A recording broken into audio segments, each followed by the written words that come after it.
Okay.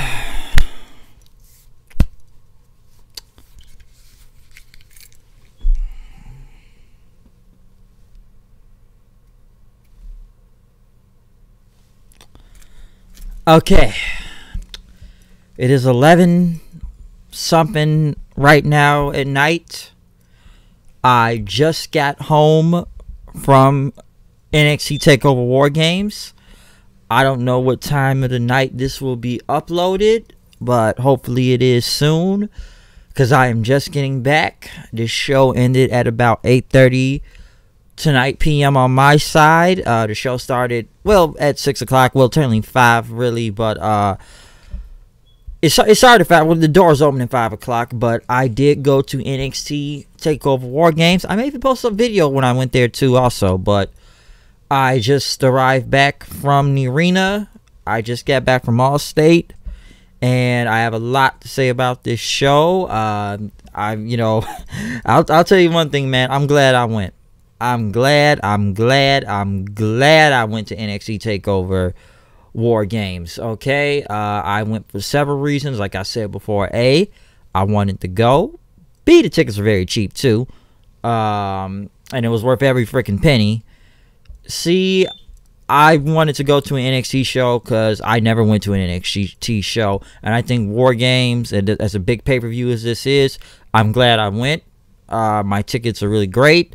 I was in the lower level. Allstate Arena is not a very big arena. I've stated this several times before, even when I went to WWE shows in the past. It's not a big arena. Okay, it's not. But overall, I had a very, very fun night tonight.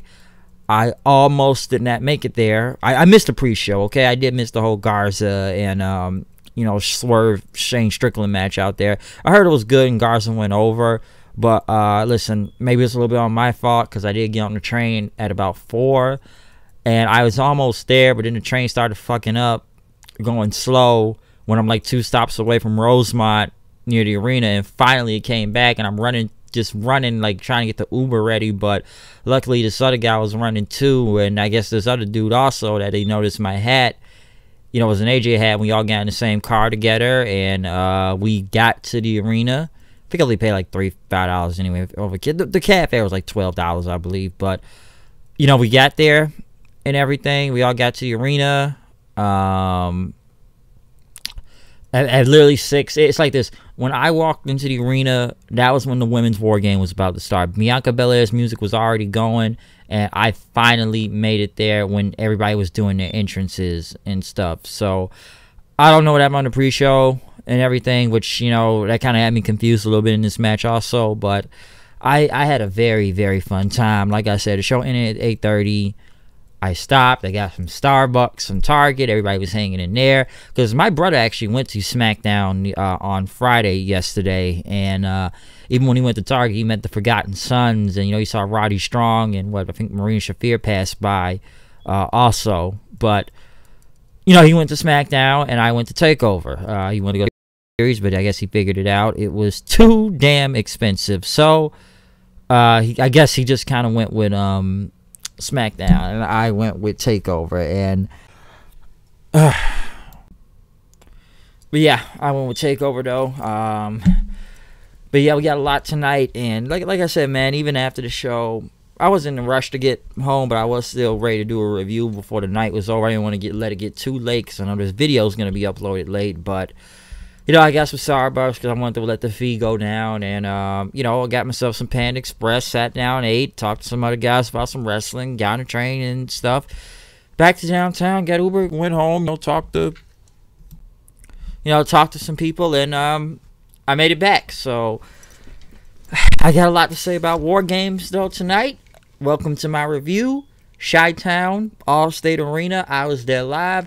Now, I know things come across different on TV, and some people did tell me some stuff about Ronaldo and, Beth and Nigel McGuinness on commentary, but it was mostly a stacked house out there at the Allstate Arena. Come on, WWE is here for 4 days anyways. They got 2 more nights to go, but this may have been the best night to go to, because we did kick off the show hot right off the bat with Team Ripley versus Team Baszler in an NXT War Games match.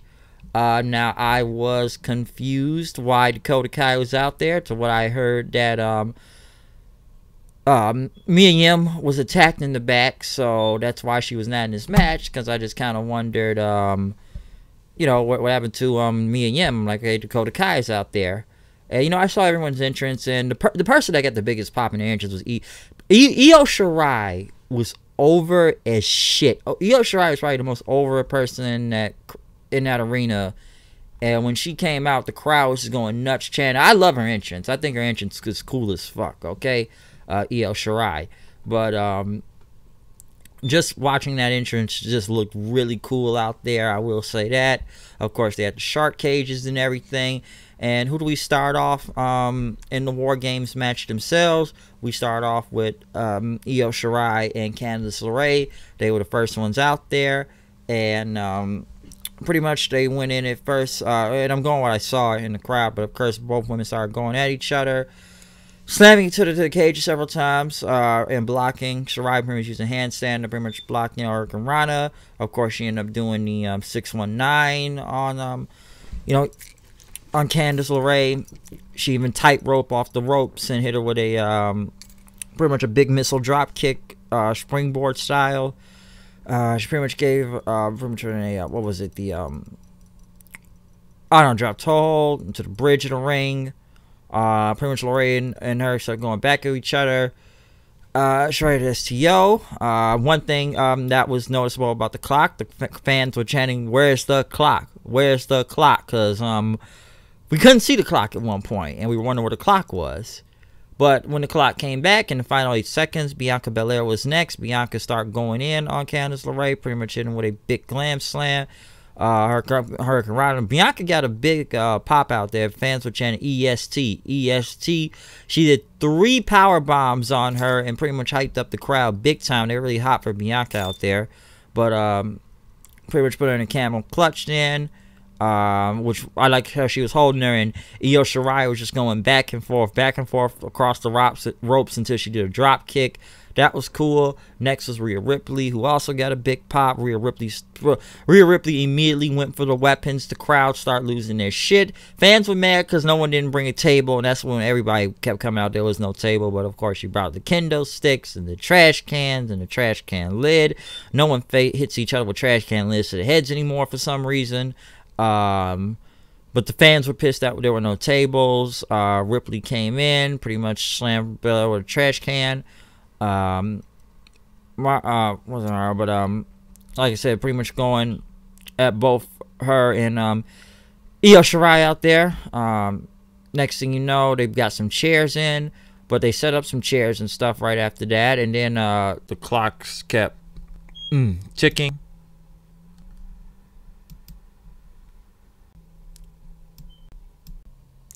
But yes, the clock had started ticking again, and who was going to be the next person? Kaylee Ray. I swear nobody in that crowd didn't really know who Kaylee Ray was to begin with.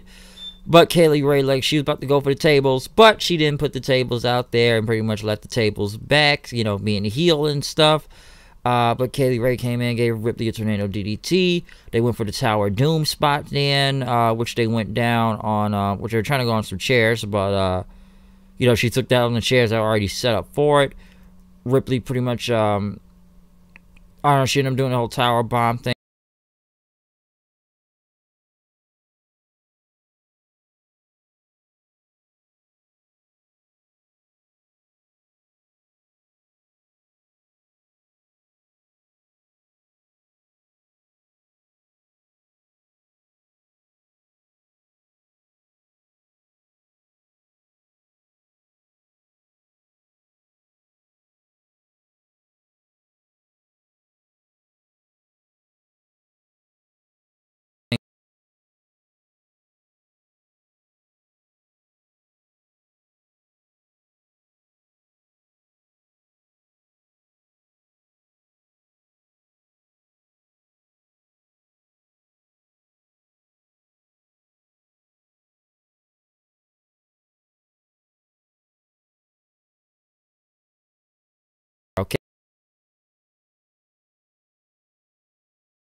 I don't think people. I think Dakota Kai would have been better as a face. I said it before about this whole match. I think they should have put Dakota in instead of Tegan, because I am not seeing the hype with this whole Tegan Nox thing. I swear to God, I'm not. And I can vouch. People can vouch for me on this also, because they said the same thing too.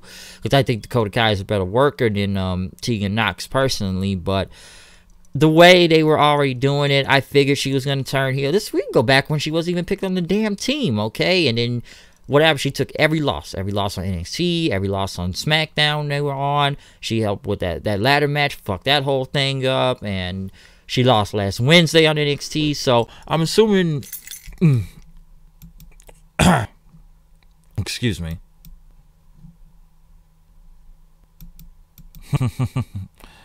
But yes, also, you know, losing a match on Wednesday. So I saw this coming. I believe she probably did attack Mia Yim, because I didn't know nothing about it until somebody told me, oh, well, Mia Yim was attacked. That's why she wasn't in the damn match in general. So basically, this became a 2-on-4 match. So I guess we're going to get a few now with Dakota Kai and Tegan Nox. You know, personally, I think they could have made this team work, and they could have eventually won the tag titles, to be honest, because I don't really know a lot of women tag teams right now in between NXT or the main roster itself, personally. So I feel they could have kept the thing going, but once I figured like Dakota Kai's in, Mia Yim's not, I said, watch this girl turn. Watch her turn. And I knew it was going to come. I honestly did. So it was still a great attack. It was brutal, and the crowd, they loved it, okay? I will say that. They loved it out there. I know some people did not really want it to happen, but I figured this was just because they made Dakota Kai like a freaking geek and a loser out there several times. You were going to expect her to snap, and that's what she did. So then basically this became a 4-on-2 match. Because as the match came on, Ripley was pissed, still kind of wanting a piece of Dakota Kai after that. Baszler started laughing then. And pretty much Shayna Baszler was the last person. She pretty much just walked over to the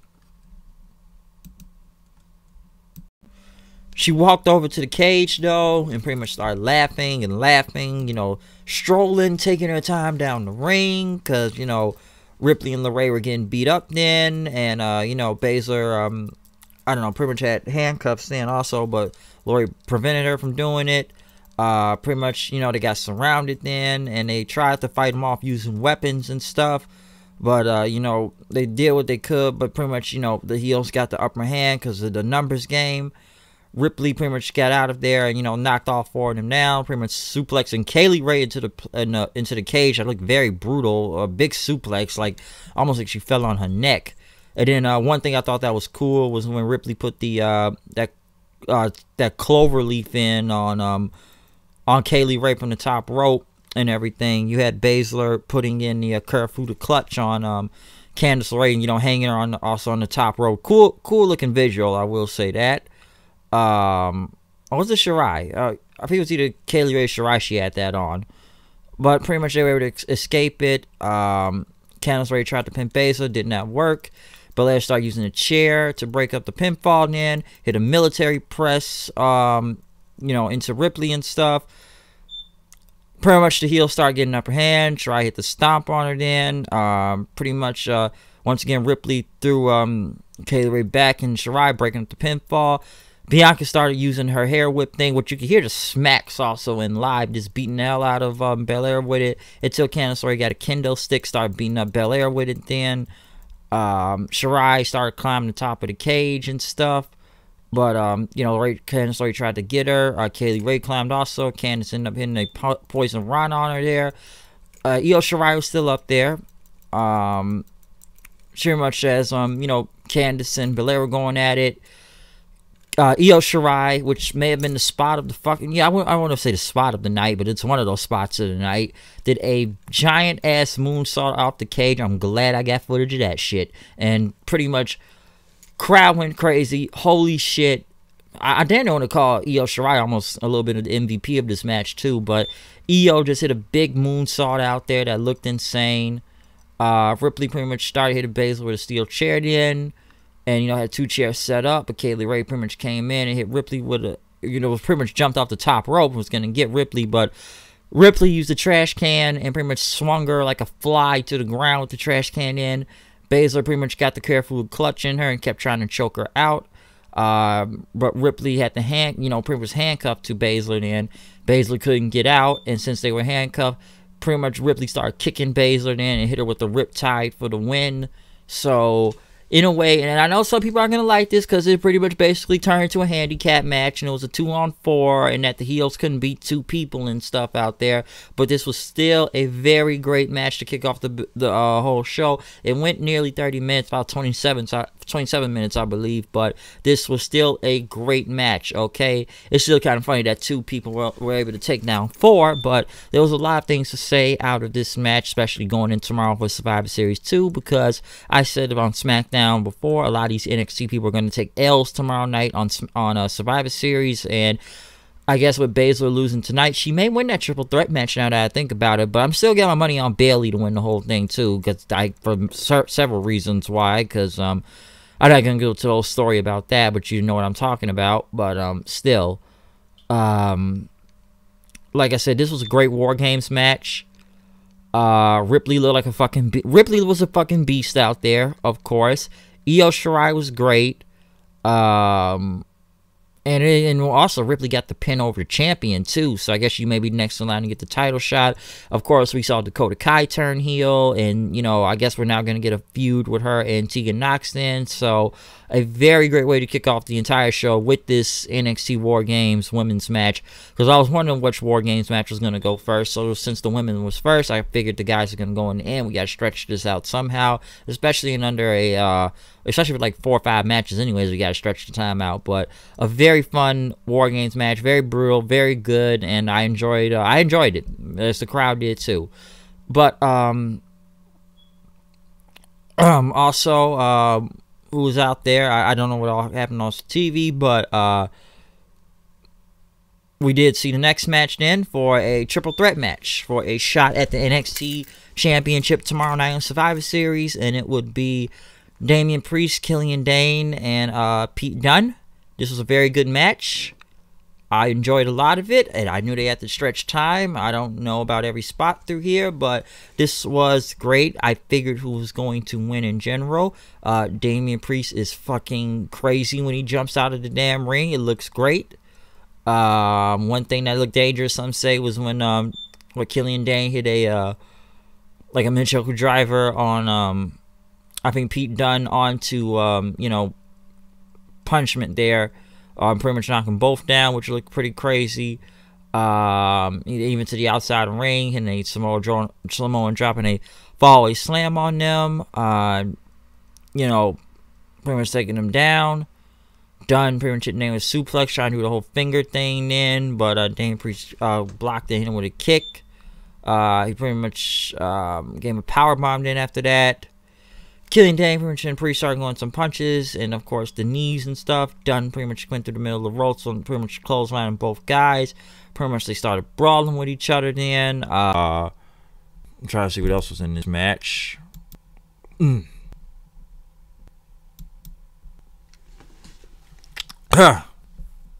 Excuse me. But yes, though, as I was saying, pretty much to the outside of the ring then, that was pretty crazy.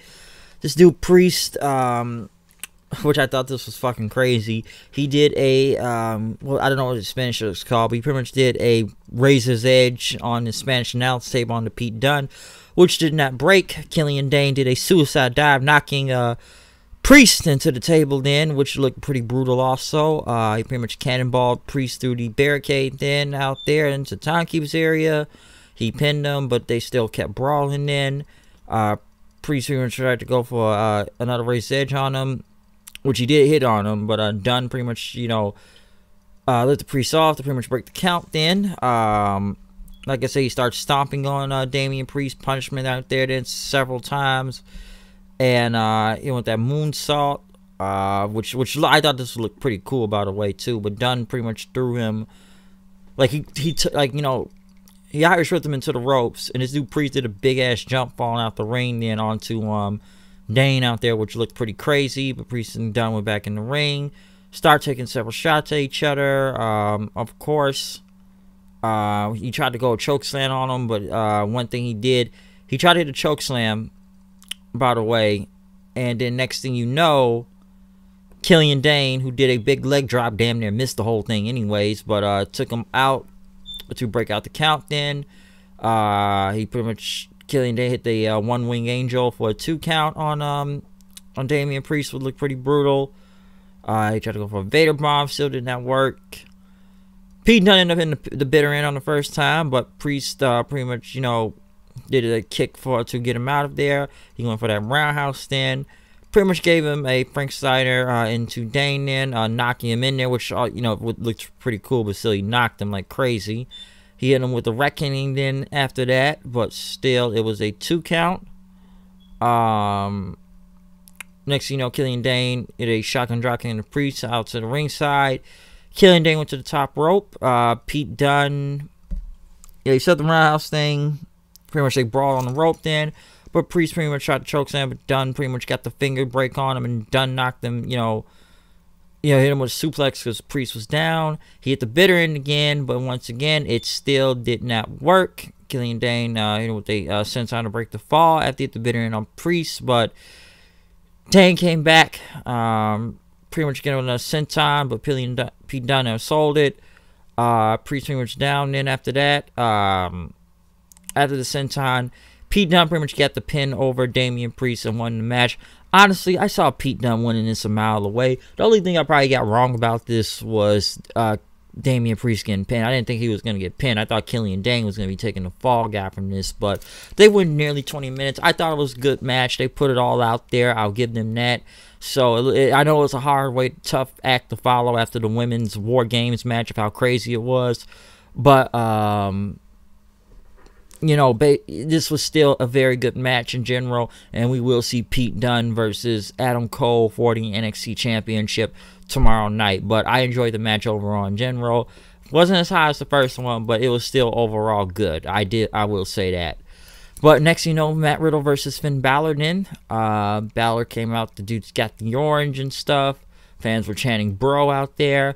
Finn Balor came out to do his entrance. I know fans still do the arm thing, but I saw them do the arm thing, but the lights went out and he puts on the gun signs then. So that's all that he kept doing. Now he still does his regular entrance, but you know, with the black jacket and everything, but you know, he just kind of blacks out the crowd. This was a fun match though. The only thing I did think that was funny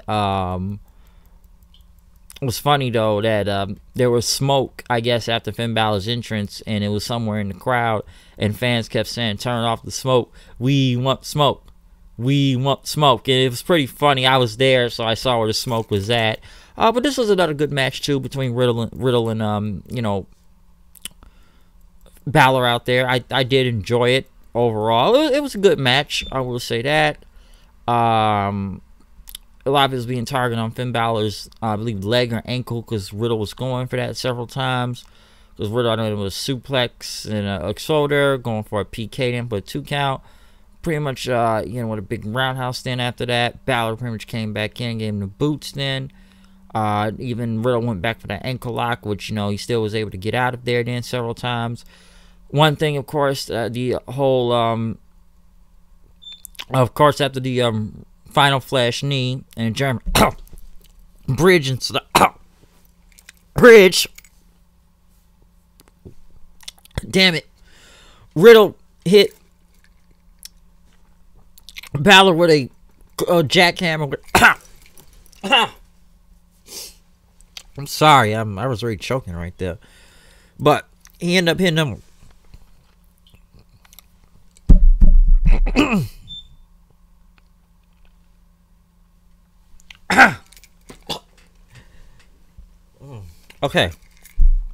Okay. He hit Balor with a jackhammer. As man chanted, Riddle, like he was freaking Goldberg out there. I'm sure people still wait for that Goldberg and you know, Riddle match to happen. Of course, man chanted too sweet, whoop whoop throughout the match. Riddle hit him with a GTS, of course, in Chicago. What do you expect happens in the crowd? CM Punk chants. Fans started to boo in. I'm sure they're not going to do the same thing when tomorrow night comes for Survivor Series, because I heard this one dude in the crowd said, "This is sacred ground." Shut up, okay? This is sacred ground. What the fuck you think we at? But I expected some CM Punk chants after the that GTS fucking Riddle did, but we're not gonna do NXT like that because we know NXT is a better show. We know, but it's just funny to me how they pick with these CM Punk chants. I mean, they did it all the time and stuff. But I know the CM Punk chants are gonna happen tomorrow. But after that, then Riddle pretty much crashed the Balor's knees after he did that flying bro stuff. Balor hit him with the shotgun drop kick. He hit him with the coup de grace, but Riddle pretty much locked him in. He got into the bro mission then after that because he tried to hit him. It didn't work. Balor got some punches then front too. He was going to go back for a V-trigger, but Balor blocked it, and he hit him with the Bloody Sunday for the win. So, a good match. That was at least 15 minutes, and Balor had his gun fingers in there, as fans still did the arm thing too. But this was still a good match, I will say that. Did I expect more out of Balor and Riddle? In some ways, yes, but they had some good time in general for it. I'm sure some people would have thought, let's do another 5 more minutes of it, but this was still an overall good match between Balor and Riddle. Balor was going to win this regardless, all right? Come on, Balor technically just got back, and this is his first match he really wrestled, so Balor was going to win this match one way or another, okay? I never saw him losing, but I knew he was going to have a good match with Matt Riddle out there in general, but I never saw him losing, okay? It just wasn't happening. But next thing you know, it was time for the main event. And, of course, it was the Men's War Games. Undisputed Era came out. They did their whole entrance together.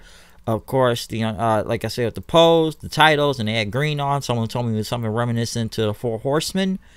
They had all their titles with them. As Team Ciampa came out then with Keith Lee, Donovan Dijak, and Tommaso Ciampa himself. Kind of had some face paint on and everything. And stuff, which looked really cool, like war paint and everything. So that was going to happen. And the first people that was going to go in there was Roderick Strong and Tommaso Ciampa himself. You know, like I said, oh, this is a handicap match. Sure, it's a handicap match. Someone's going to come down. But both guys start going in at each other. You know, start off the match brawling.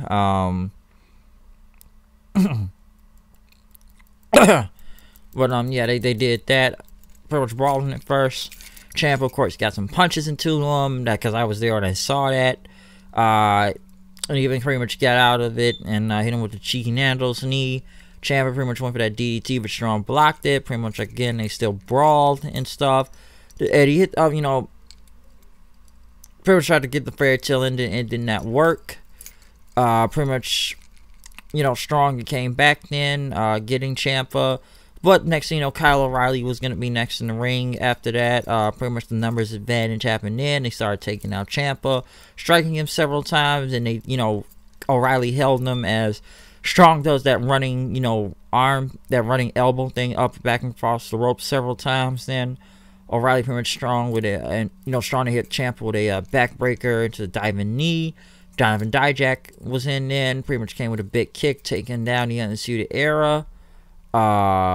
Pretty much super kicking Strong, and you know, pretty much throwing he gave Kyle O'Reilly like the time to fly on Strong. Then pretty much, you know, he's up to hit the feast. You got to go for the feast of eyes, but it was escaping. Then Dijak pretty much started Nelson him or whatever Strong was doing, throws him into the cage. Kyle O'Reilly tried to hit him with the guillotine, but Dijak pretty much gave him with some knees and tossed him into the cage. Then, and then next thing you know, pretty much got on the ropes. Still took him out. The bell rang. Oh, sorry, the clock ran out again. Not Adam Cole, but Bobby Fish was the next in. So Red Dragon was in there next, taking down Dijak and Keith Lee, Dijak and Ciampa, who was in the ring. But Fish pretty much started giving kicks in, both guys and stuff. They started double teaming Dijak. They gave Dijak the total elimination. Fish and O'Reilly pretty much, you know, they hit the Chasing the Dragon. Then also, they pretty much, the Undisputed Era started dominating the match. And everything. Keith Lee was the next one. Keith Lee was over as fuck. Keith Lee is a fucking beast, okay? This dude just goes in. I tell you, man, the guy just moves like a fucking cruiserweight half the time. But when they threw Keith Lee off the ropes and he jumped over and just I don't know, crossbodying the both of them, it looked freaking crazy, okay? but Keith Lee was going to go for a suplex from Undisputed Era, way to take down Keith Lee after he was dominating him for a second there. Ciampa pretty much got him off him then because they started 3-on-1 him.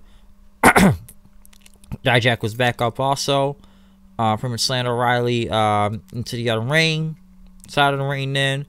And then everybody started brawling at one point. But as the clock went down and down, Adam Cole was next. But he, unlike Kaylee Ray, he brought the tables in, okay? So the fans popped big time saying, we want tables, we want tables, we want tables. And they got the tables they wanted.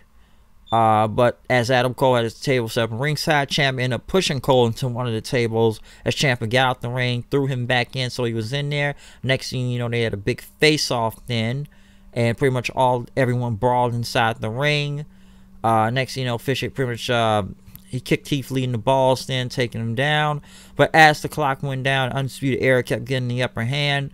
The clock went down. We didn't know who it was, so we didn't know who the fourth guy was going to be on Ciampa's team, huh?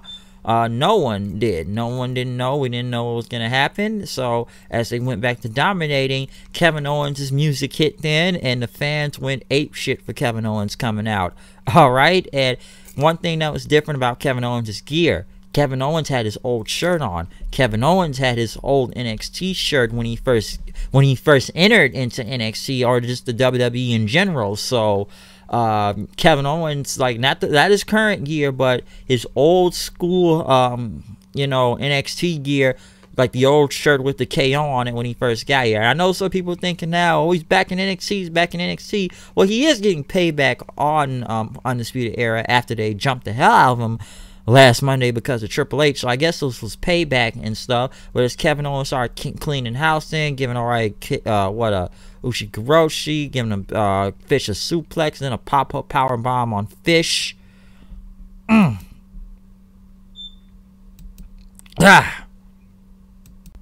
yes, he gave a pop-up power bomb on Fish then, taking him down. Pretty much Adam Cole and him had a stare down because these two have history. They go all the way back to PWG, if I'm not mistaken.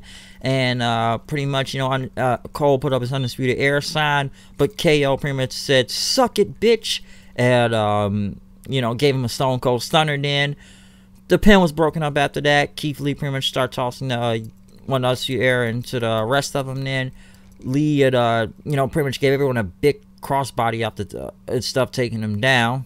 It was off the top rope, but Dijak hit a springboard moonsault then onto O'Reilly. There was a lot of you know, moves just getting hit then. Ciampa hit Fish with the fairy tale ending, but Owens hit Fish with a swan time then right after. Cole broke up the pin. Strong pretty much helped Cole from getting you know, suplex by Lee. Strong hit him with a big angle slam from the top rope that looked pretty crazy too. Strong allowed him to get double axe handle smash on Lee for a 2 count, but did not work. Hit the total elimination on Dijak again. Owens pretty much Kevin Owens tossed Strong and O'Reilly into the cage. Then he pretty much started climbing onto the cage after they yelled to the crowd. That went crazy. But then they got to the middle bridge of the crowd on the, you know, between the rings and stuff, right? They got to that part, and you know, there were tables already set up in the ring. People thought Kevin Owens was going to put Adam Cole through it, but what does he do? He tries to go for a package pile driver on the middle part, but Adam Cole was able to get out of it. He was going to go for his Panama Sunrise Canadian Destroyer thing. He kept trying, it did not work, but eventually he was able to hit the the Panama Sunrise onto the metal part. Ciampa ended up hitting Kyle O'Reilly with Project Ciampa then after that, and he hit Strong Fish with some knees right after. Cole ended up super kicking him then, but Ciampa tossed him into the cage. Pretty much was getting some more knees and stuff. Until they got to the top rope, Cole was going to go for the Panama Sunrise through the tables. But yes, tables were there then. You know, the Panama Sunrise, but Ciampa blocked it. And then they start brawling on the top rope. And then they start climbing onto the top of the cage then, which I'm sure you all know where this is going. Everybody's still brawling into the ring. Basically, Dijak, he pushed Strong onto one of the tables that looked deadly. He was gonna choke slam Kyle O'Reilly through a table, but O'Reilly dodged into an armbar, and he pretty much had him sell on the table. Then Kevin onto the frog splash on Kyle O'Reilly through the table, and Keith Lee gave a big ass spirit bomb. One day I just wanted to play Super Saiyan 3 music with Keith Lee doing a spirit bomb and make it look epic as fuck with the crowd going nuts. But he hit it on Fish through the table. But then Cole and Ciampa on the top rope, which I'm like, where is this going? And I'm sure fans were chanting, please don't die, please don't tie. Next thing you know, Ciampa hits a fucking air raid crash through the fucking table on Adam Cole, getting the pinfall. Jesus Christ, that was a sick ass bump from that height. That was deadly. Okay, I'm hopefully he had his head up, and they even showed Britt Baker from AEW, because that's it's Adam Cole's girlfriend and everything. And I bet she was concerned for Adam Cole after taking that sick ass bump. Okay, all right, so she was pretty concerned about it. But next thing you know, everybody was just laid out then as Ciampa and Cole took that big ass bump. This match was 60 fucking. This match went the whole hour, surprisingly. You wouldn't have noticed because it just kind of went by, but it went the whole hour. Everybody eventually got up and gave each other handshakes and a hug as they all stood in celebration. So they pretty much stood. They stood tall after that. So Team Ciampa did get the win and everything. I will say one thing about Adam Cole, man. That was a hell of a bump. Good luck to you tomorrow night. I tell you, man, the man's been the workhorse lately in the past month for WWE in general, showing up on all these shows. And the fact that he has now 24 hours to prepare for an NXT title match. Well, a lot of these people have a lot, because like I said before, a lot of these people you saw tonight on NXT are going to be working double duty tomorrow night. Adam Cole, good luck to you defending the damn title, because that was a hell of a bump he took right there. O'Reilly and Fish, they still got to go against what was it, New Day and the Raiders. Strong still got a match with Nakamura and AJ Styles. We still don't, well, we do know who's on team, some of these teams for NXT, but I'm assuming Tegan Knox is probably going to be taken out now out of this. And I don't know who's all on the women's side for NXT now, because it is like, what, Tony Storm, and we even have Mia Yim, so I don't know if all the same people are going to be back tomorrow night. We never found out who the men's team were. And I said this before, and I know some people may disagree with me, but don't be surprised if Triple H tries to put himself on this damn team tomorrow night. I would not be surprised. This motherfucker will put himself over for all I know. Okay, I know it's gonna be different. I know some say about Triple H when it comes to him and putting over and everything, but I'll tell you, man, he's pretty much been the NXT god and everything, and being the one that's been the captain, leading the charge and stuff. So if he shows up tomorrow night and he is like the captain of Team NXT on Survivor Series, I will laugh, and I know it'll be funny to me because I knew this shit was coming, and I will laugh if that happens though. But we all don't know really who is on these teams for tomorrow night. I'm sure people are already thinking that, well, Kevin Owens was on NXT tonight. Is he on Team NXT? It doesn't look like. I think he's just there to get payback on Adam Cole and them for what they did to him on Monday. But it was still a nice surprise. Overall, I did enjoy this War Games match in general. I'm sure people are going to call it, wow, this was the best Ring of Honor / PWG match I've ever seen, because everybody in it was damn near a former Ring of Honor guy or a PWG guy. All Cole, Strong, Red Dragon, Keith Lee, Dijak, Kevin Owens, Steen, whatever you want to call him, Tommaso Ciampa. That's all. I'm sure everybody said this is all like ROH PWG night tonight. So I like somebody said before, this is a PWG match on a budget. That's basically what this was. This War Games match, PWG on a fucking budget. All right. But overall, this was still a great match in general. They laid it all out there. Good luck to both of these guys, because they got to compete tomorrow night in double duty for this whole Team NXT thing, or whatever match they have in this triple threat war between Raw and SmackDown. Good luck to you, okay? But overall, this was still a fun show. I enjoyed it. This was just great. I had to. That's why I wanted to wait. I know some people jumped to conclusions already of who had the better War Games match. And I waited for both to end and get my full thoughts on it. I enjoyed both of them in general, but I don't know, man. I maybe signed with the guys on this one. They were both very, very brutal matches, even though they did it without blood or anything too. But they were very, very brutal. They went in on each other. They were kicking some ass. But I don't know, man. May have to give it to the guys, War Games. Again, I swear I've seen Adam Cole almost in all 3 of these in general, and he lost one last year, but I thought he would have gotten a win again. But overall, the both War Games matches are good. I know some people are not going to like the whole aspect that it was a 2-on-4 match the whole time, and still the 2 beat the 4, but I don't know who else was really going to come out after that, unless one of them were going to come back limping to get back up, like Tegan or Mia Yim. I don't know, okay? But overall, this was still a fun show. I enjoyed it. I had a very nice time. It was great. I think I made the right choice. I think I made the right choice coming to this show, and I overall enjoyed myself. I had a nice time. Got some Starbucks. Got some food, talked some wrestling with some people, and I had a very nice time. I know that I was here for 4 days, but I wanted to go to NXT TakeOver very, very badly, and I'm glad I went, worth every fucking penny.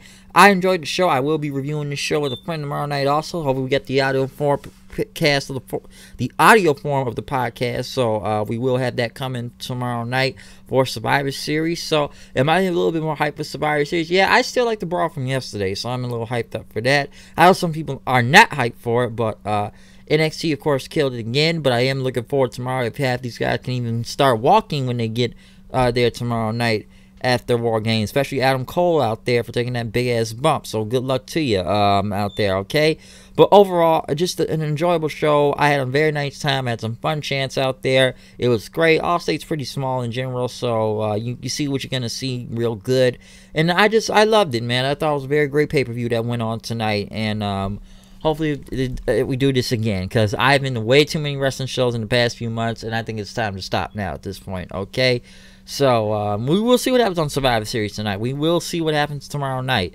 But overall, I enjoyed these 4 main matches. I know I missed the pre-show, but I enjoyed all of them. The best matches were to watch was the War Games match themselves, and maybe the Triple Threat too, if I want to go that far, given the time from it. But both War Games were the shit. They were great, and I enjoyed both of them, okay? Really did. But overall, I am done with this review. Comment, subscribe, tell me what you thought about War Games in general. Follow me on Twitter at Hoodie9890. We are up there. Check out the page. Check out anything that's posted. All that, okay? But overall, I enjoyed this show. So, like I said, just comment and subscribe and tell me what you think about this entire show tonight, okay? Because I had a nice time, and, you know, I'm glad food was still open. And it ended early. It ended early, and it gave me time to come back to do this review. I don't know what time this is going to be uploaded, but I know it's going to be late tonight. So we will be back tomorrow night with another format review for Survivor Series, okay? Like I said, I told you why I did not go to this show, and I went to TakeOver, and I had a better time at TakeOver. So will it be from the main roster? I don't know, with all these NXT guys on here. We will see. But I will say one thing before I go. Do not be surprised if NXT guys start taking hella L's left and right tomorrow night. I won't be surprised by that. I said it 2 or 3 weeks ago. They're going to make it look strong. You're going to have your moment, but you're still going to look weak in the end too. So don't be surprised at that, okay? I can see it coming. But overall, I'm done with this review. Comment, subscribe, tell me what you think about my show, Hoodie9090. And just check out, you know, NXT War Games itself, and tell me if you enjoyed the show, okay? Because I had a blast, and it was fun. I still like this light up thing. I know it can't light up right now, but it was still a fun light up thing to have. Also, tickets cost high, but, you know, I'm sorry, merchandise cost high, but it was still a big thing, cool thing to show off also. But other than that, I'm done with this review for NXT War Games 3 in Chicago, Illinois. I'm out. I'll see you guys later. Comment, subscribe, tell me what you think about the show in general. So I'll see you guys later, and peace out.